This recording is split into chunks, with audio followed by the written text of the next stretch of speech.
deixa o sol entrar. Olá, meus queridos, minhas queridas. Sejam muito bem-vindos a mais um programa, Ivan Martins. Estamos aqui falando de vida, não é? Em todos os seus aspectos. Falamos no programa passado sobre política, né? Sobre o momento. E deixamos gravado para vocês, evidentemente, esse segundo programa, onde nós vamos falar sobre um livro muito especial do nosso amigo James Green, professor, né? Se vocês não assistiram a primeira entrevista, né? A primeira metade da entrevista, vejam, que essa daqui embora sejam assuntos diferenciados, é um complemento da primeira. Então assistam as duas, não esqueçam, tá? Hoje nós vamos falar, gente, sobre um livro muito importante, Além do Carnaval. Como, como surgiu esse livro? Como surgiu essa ideia? O que você quis deixar para a gente com essa ideia do Além do Carnaval? Bom, Ivan, eu morei no Brasil entre 76 e 81 e eu tinha a honra e a oportunidade de ser um dos fundadores do movimento LGBTQIA+, no Brasil. Naquela época a gente chamava movimento homossexual. Sim. Era o primeiro grupo, chamava Somos Grupo de Afirmação Homossexual. Então, fiz toda essa experiência de viver com as pessoas, criando um grupo, depois do movimento, fazendo muitas atividades. E anos depois, quando eu voltei para os Estados Unidos, resolvi voltar para a universidade para fazer o doutorado, eu queria fazer um trabalho original. E eu percebia que não tinha uma história social sobre homossexualidade no Brasil, então eu resolvi fazer isso. O que é uma história social? É explicar como viviam as pessoas marginalizadas e discriminadas em uma sociedade homofóbica.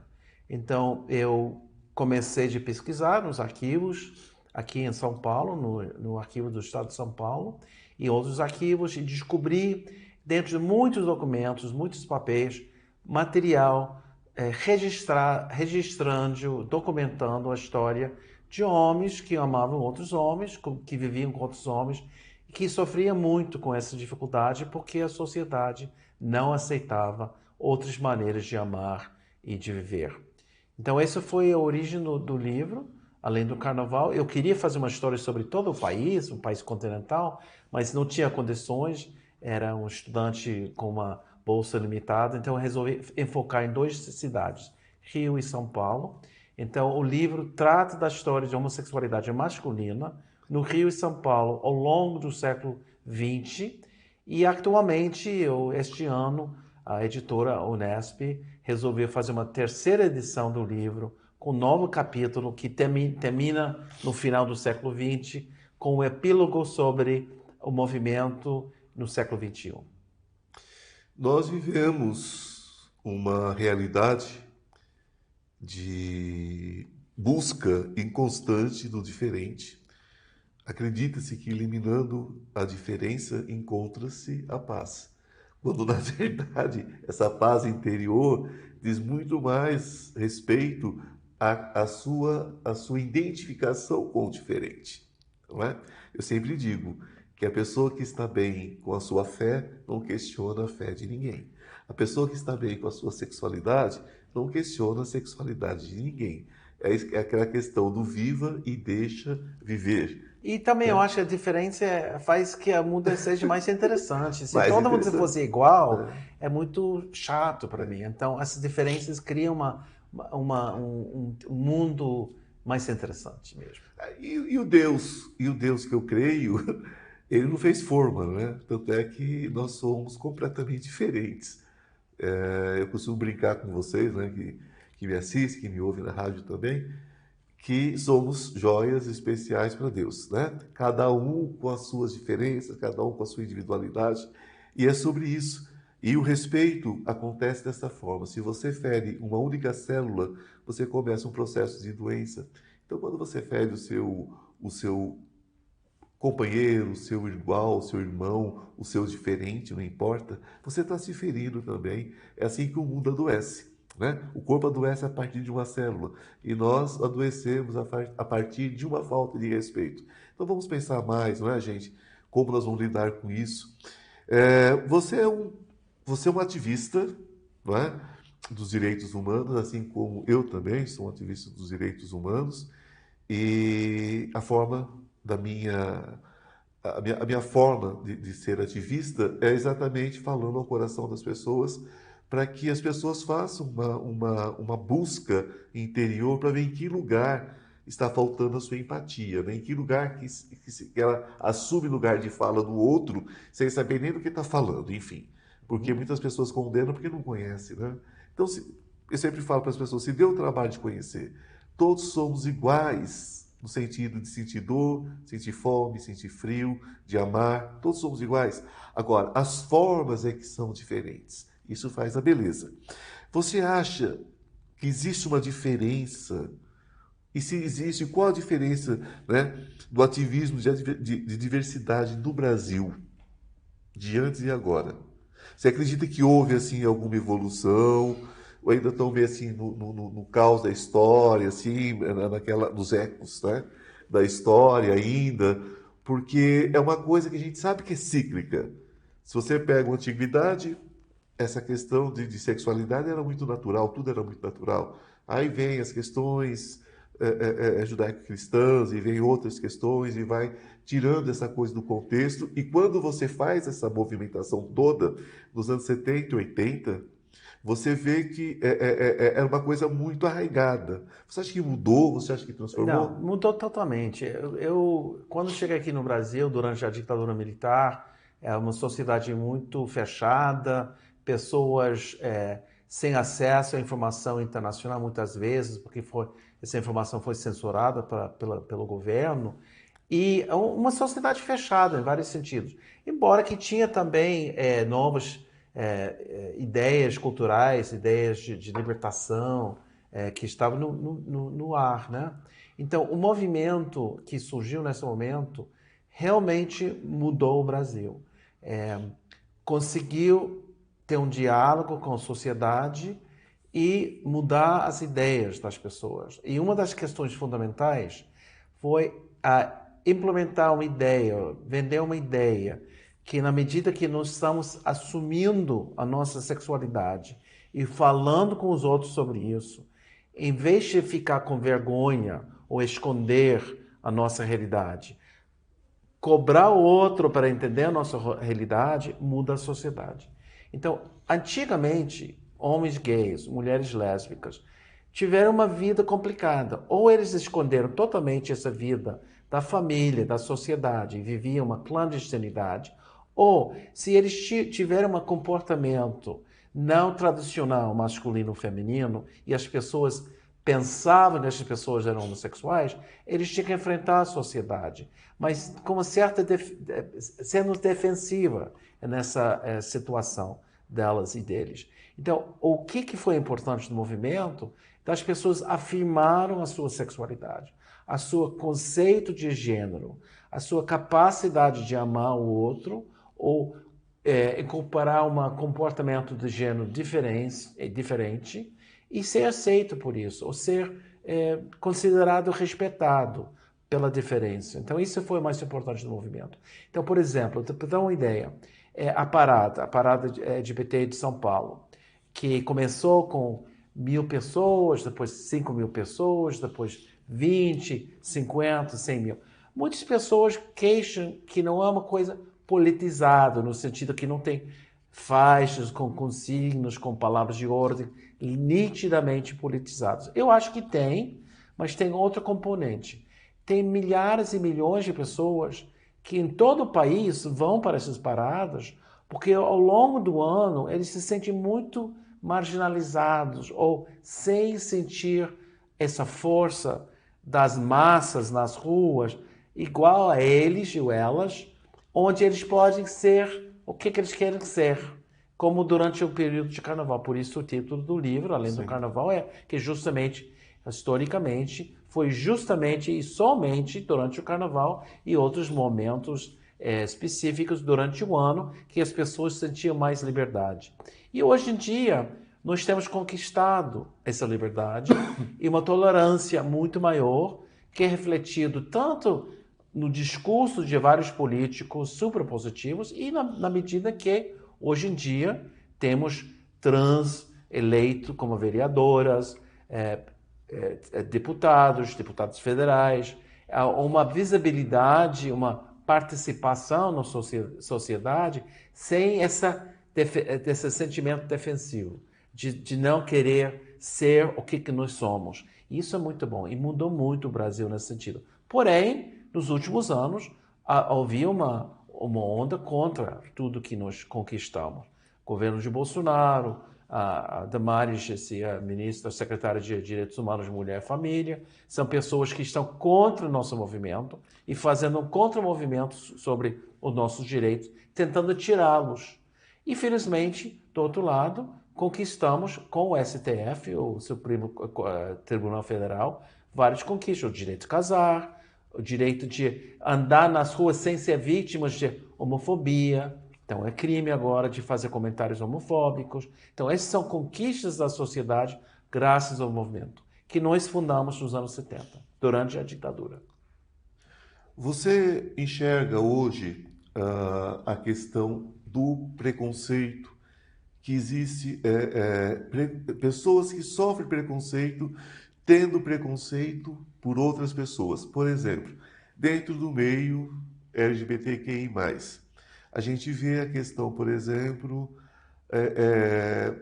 de que há uma divisão, há uma perseguição também, quando a dor quando é como se fosse assim, o outro ainda é mais diferente do que eu, então eu me sinto no direito de apontar o meu dedo também. O que você diria hoje, sobretudo aos jovens, não é? Que estão aí se descobrindo, se encontrando dentro da sua diversidade, dentro da sua orientação, porque, gente, não é uma opção, tá? Ninguém acorda um dia e diz assim, a partir de hoje eu vou ser maltratado, vou ser achovalhado, vou sofrer todo tipo de perseguição, né? Minha família vai me tratar diferente, eu vou ser cerceado de certos ambientes. Ninguém escolhe isso, né? A pessoa nasce com uma condição e ela procura ser feliz, sim. Aí é uma opção. A opção é ser feliz com aquilo que é a realidade dela. Então é uma outra história. O que você diria hoje para esses jovens que estão se descobrindo, que estão chegando a esse universo, né? A respeito desse preconceito pelos seus iguais? Então, o que me chama muita atenção é que pessoas mais jovens estão mais enfrentando e aceitando a sua sexualidade, sua orientação, sua maneira de sentir, seu gênero, tudo isso, de uma maneira, um ambiente muito mais tolerante, muito mais aberto a essas diferenças. Isso é uma grande diferença sobre os anos 70, quando se fundou o movimento, onde tinha um espaço muito pequeno de libertação, de diversidade. Ampliou-se muito e muito. É uma geração, eu diria que é a Idaí, a geração Idaí. Tá? E daí que você gosta de pessoas do mesmo sexo, se você tem um performance, uma atuação de gênero ligado a pessoas do outro sexo biológico. Não tem problema com isso, essa nova geração tem. Também tem, nessa juventude, homens muito ameaçados com essa noção de masculinidade e feminilidade e que pode ser muito agressivo e por isso ainda tem violência contra as pessoas da comunidade LGBTQIA+. Porque tem pessoas já ameaçadas com esses comportamentos que não enquadrem dentro do estereótipo que eles aprenderam na sua juventude. Então, mas eu acho que a juventude está muito mais preparado para enfrentar esse preconceito social, porque o movimento, ao longo dos anos, conquistou muitos espaços. Agora, hoje em dia, você pode pegar a internet e ver um filme sobre duas pessoas se amando e acompanhar a história e pode ter um fim feliz, um fim trágico, mas há uma série de referências. que não existia no passado. Quando eu fiz Além do Carnaval, eu queria imaginar como seria para um homossexual masculino em São Paulo nos anos 50. Então, foi para a Biblioteca Mário de Andrade, no centro da cidade, peguei as fichas dos livros para ver quais foram os livros que estavam na biblioteca nos anos 50. Imaginando uma jovem sentindo esse desejo sexual, não entendendo, sabendo que era uma coisa não permitido, considerado perverso, correndo para a biblioteca para entender, e qual foi a informação que receberam? Quase nada. Ou ideias dos médicos dizendo que isso é uma doença, um problema, um desvio. Então era um isolamento muito grande. E depois, eventualmente, pode ser que eles vão encontrar num lugar, na Praça da República, no Anhangabaú, outras pessoas que compartilhavam essa mesma situação deles e vão formar uma rede de amigas e amigos que vão se juntar para dar um certo apoio. Então, criar uma vida, uma comunidade, uma vida clandestina para sustentar, para sobreviver numa sociedade hostil. Hoje em dia, é muito mais fácil ter acesso a essa informação, de sentir esse apoio e ser abraçado para a sociedade, para aceitar a sua diferença. Inclusive os pais que são mais tolerantes, mais compreensivos sobre seus filhos, as suas filhas. E isso não era o fato no começo. E foi um movimento que conquistou esse espaço na sociedade brasileira e mundialmente. E é preciso lembrar disso, porque se você procurasse qualquer coisa nesses anos a respeito desse assunto, você ia encontrar homossexualismo, que é doença. E homossexualismo não existe. O que existe é o homoafetismo, né? Existe a homossexualidade, né? Que é uma outra história, não é doença, é uma orientação. Como você nasce branco, preto, amarelo, você também pode nascer gay, pode nascer hétero, pode nascer trans, enfim. É uma questão biológica e não tem nada a ver com doença, não é? É uma outra construção, é um outro lugar de fala. Gente, um beijo, até daqui a pouco. Assistam aí o nosso recadinho para vocês, ouçam o nosso recadinho e agora estamos de volta, ó. Beijo! Deixa o sol entrar. Olá! Aproveitando esse pequeno intervalo, eu quero convidar você para conhecer o Instituto Ivan Martins. Cura quântica, cura espiritual, física e emocional. Depressão, ansiedade, pânico, dores crônicas. Venha para o Instituto Ivan Martins. Você já se inscreveu no meu canal? No YouTube, Instituto Ivan Martins? Se não se inscreveu, inscreva-se agora. Eu atendo próximo ao metrô Consolação. Marque sua consulta. Deixa o sol entrar. Estamos de volta com o meu convidado muito querido, James Green, falando de vários assuntos. E agora eu vou entrar num assunto que vocês gostam muito e eu peço que vocês prestem muita atenção, porque nós vamos falar de espiritualidade dentro da visão dele, evidentemente. Foi um homem de formação cristã e hoje tem a sua posição. Qual é a sua posição hoje em relação à espiritualidade? Bom, primeiro explicando que a minha formação meio é esquisita, porque era de uma religião protestante, chama Quakers. As pessoas entendem Quaker como a veia Quaker, que não é uma, quer dizer, é uma religião que tem essa marca de um senhor com chapéu preto e tal. Era uma religião protestante de Inglaterra que teve muitos valores na religião. Era um grupo que foi a primeira religião de opor-se à escravidão e organizaram um movimento contra isso. Tinha muitas pessoas a favor do direito das mulheres e eram pacifistas contra a guerra. Então essa foi a minha formação. Foi uma formação cristã muito boa, de amar o outro, valores profundamente humanas, e isso foi a maneira que foi criado. Entendendo a Bíblia, Jesus como uma pessoa que ajudava o outro, que amava o outro, exatamente. Então esse foi o valor. Agora, quando eu tinha mais ou menos 20 anos, eu cheguei à conclusão que não existe Deus. Respeito as pessoas que acreditam. Aqui no Brasil você tem que respeitar, porque todo mundo é religioso, de uma maneira ou outra. Espiritista, acredita em candomblé, nos orixás, em cristais e forças, etc. Então, se você não tem essa aceitação e tolerância, você não tem amigos ou amigas, porque todo mundo tem uma certa espiritualidade. Uma coisa curiosa sobre a cultura brasileira é que muitas pessoas e tem uma capacidade de juntar várias espiritualidades ao mesmo tempo, sendo católico e de candomblé, mas se acreditar nos cristais ou outras forças religiosas. Então, para mim, esses valores que eu aprendi dos meus pais e dessa comunidade religiosa em que eu estava muito envolvido como jovem, e inclusive no movimento juvenil, que era bastante politizado, me deixou com valores que são importantes para mim.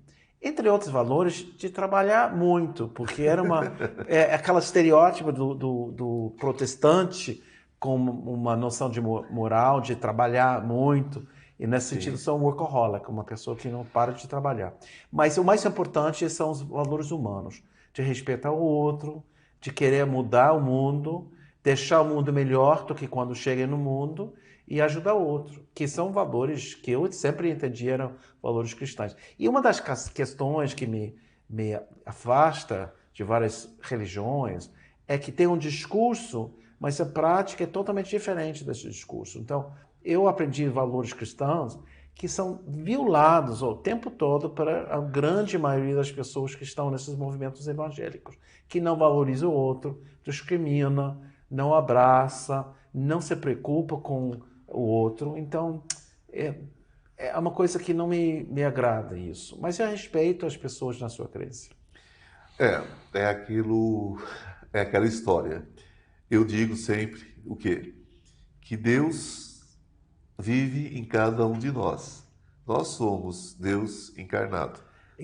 Desculpa te interromper, mas é justamente uma das ideias dos Quakers, que tinha um pouco de Deus em cada um. Sim. Então era uma coisa muito forte de valorizar o outro, porque no outro era parte de Deus. Então você tinha que respeitar esse Deus no outro. Sim. Então eu não acredito nisso, mas eu entendo e valorizo esse sentimento humano que você acabou de expressar. E é exatamente nesse momento que eu digo, você, com certeza, né, faz o que aquele que crê deveria fazer. Porque nós somos esse reflexo.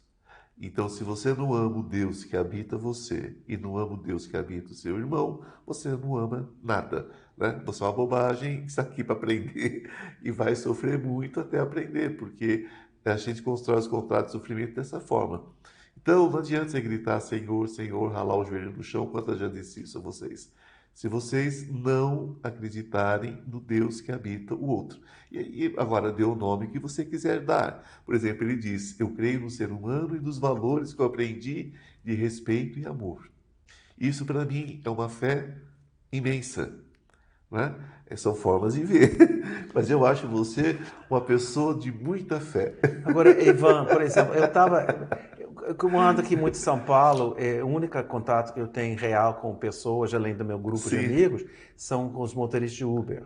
Então, converso muito com eles. E um outro dia, não vou dizer qual foi a religião dele, cristã, mas ele falou da determinada igreja protestante. E eu, tudo bem, entendo, sei muito bem a história dessa minha mãe, a família da minha mãe vem dessa igreja protestante. E o cara começa a falar sobre armas. Dizer, como você acredita em armas de ser armado? Onde na Bíblia, onde no testamento do Jesus defende armas? Jamais andaria Jesus com armas. Ele falou, não, mas não existia armas. É claro que existia armas naquela época, quando ele vivia. Não era pistolas, mas tinha maneiras de andar com espadas, outras coisas. E ele estava contra esse tipo de atividade. Então, isso que me chama a atenção das pessoas que têm essa religiosidade, mas, não sei, os valores que eles aprenderam são, para mim, tão distantes dos valores que eu entendia naqueles valores cristãos, por exemplo. Sim, é o que eu digo, que vale um templo de pedra onde você habita com imagens, né? Onde você guarda as imagens, sendo que na rua jogados estão, né, milhares de pessoas morrendo de frio. Um dia, assistindo a um show dentro de um clube do Rio de Janeiro, eu estava assistindo um show muito bonito, inclusive, em uma casa antiga ali na Lapa, e eu saí, né, no final do show eu saí para respirar um pouco daquele ar gostoso da noite ali, né? E eu me deparei com uma família inteira, com criança, bebê, num frio danado, estava fazendo chovendo, na porta de um templo católico, inclusive, e que a minha formação é católica. Eu falei, mas de que vale esse templo aí? Ele tem que estar com essa porta aberta, as pessoas têm que estar lá dentro, aquecidas. Quer dizer, está sendo habitado por imagens e o Espírito de Deus está aqui fora, jogado. Quer dizer, então a gente começa a pensar onde está o amor de quem propaga esse amor, de quem propaga essa fé, né?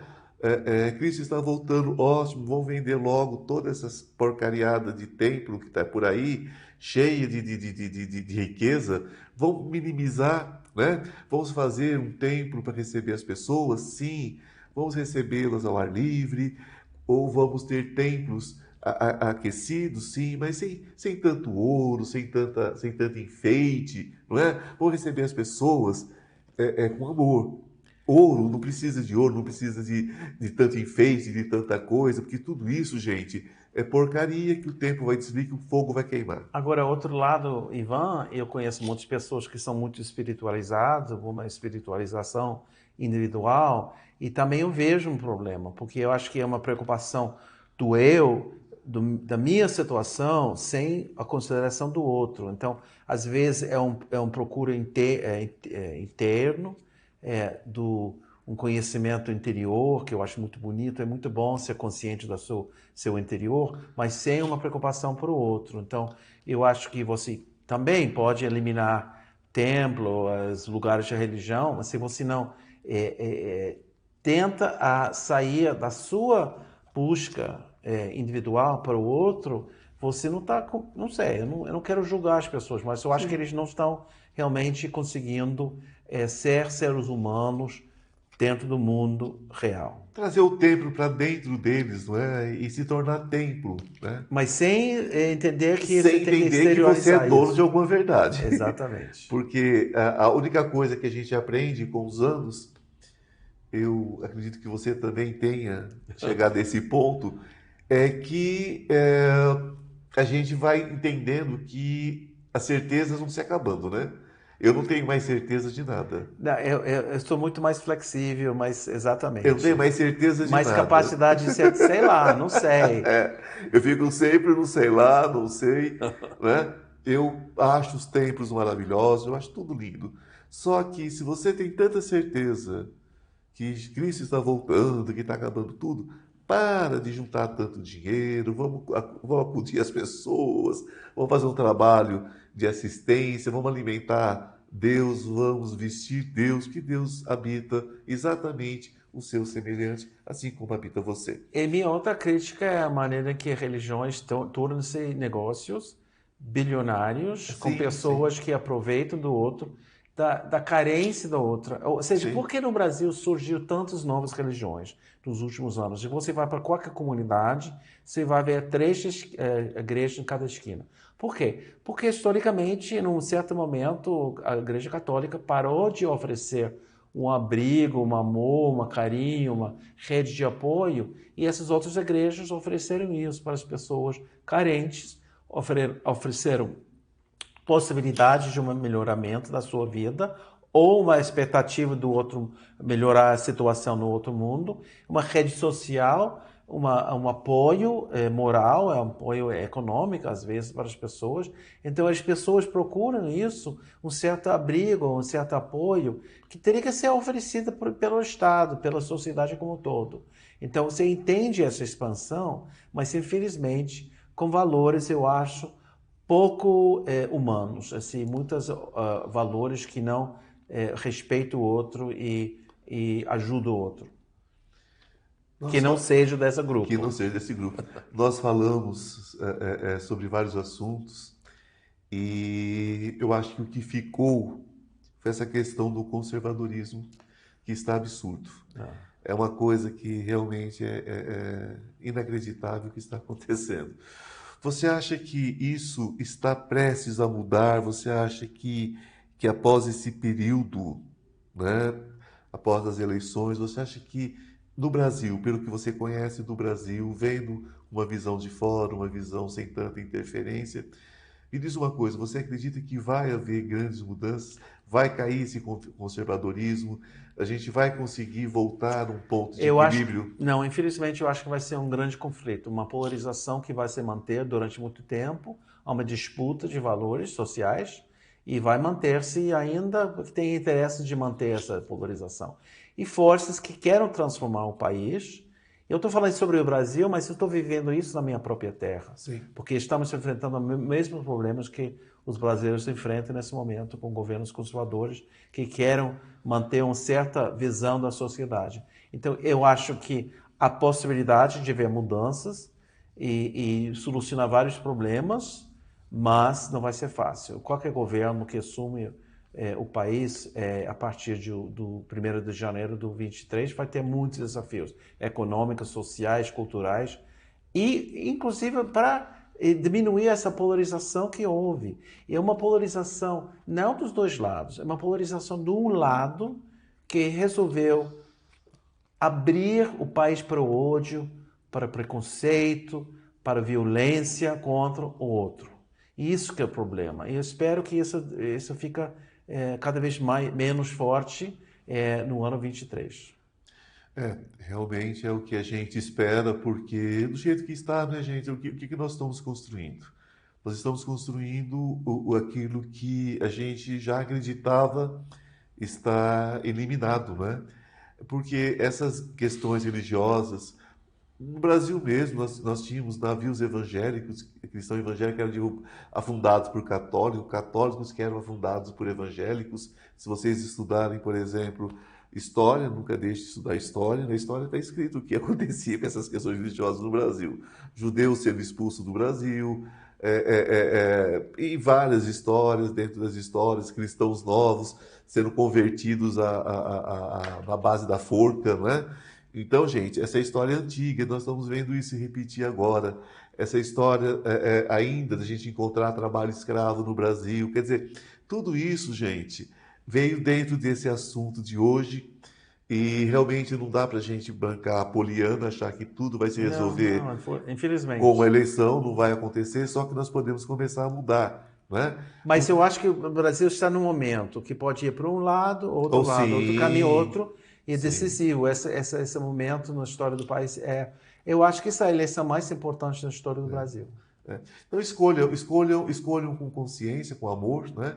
Nós não estamos aqui para falar de política, nós estamos aqui para falar de direitos humanos, e foi sobre isso que nós falamos. Só que essas pessoas que estão estão no poder agora, representam, né?